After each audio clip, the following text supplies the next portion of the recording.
Celebrity అయినంత మాత్రాన ఈ మీడియా వాళ్ళకి, ఈ సోషల్ మీడియా వాళ్ళకి, ట్రోల్ చేసే వాళ్ళకి మా పైన ఎలాంటి అధికారాలు ఉన్నాయండి? ఫేక్ న్యూస్లు వెయ్యొద్దు వెయ్యొద్దు వెయ్యొద్దు అని నేను మొత్తుకుంటూనే ఉన్నానండి ఫస్ట్ నుంచి. ఒక్క ఫేక్ న్యూస్ వేసేసి దాన్ని కవర్ చేయడానికి వాళ్ళు ఎంత కిందకి వెళ్ళాలో అంత కిందకి వెళ్ళి నా పైన ట్రోల్ చేస్తూనే ఉన్నారు, న్యూస్ వేస్తూనే ఉన్నారు.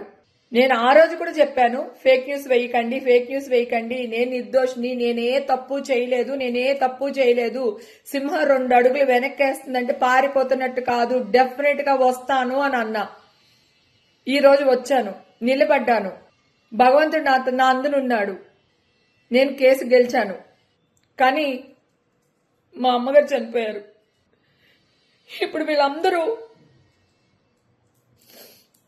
మా అమ్మని తీసుకొచ్చి ఇవ్వగలుగుతారా?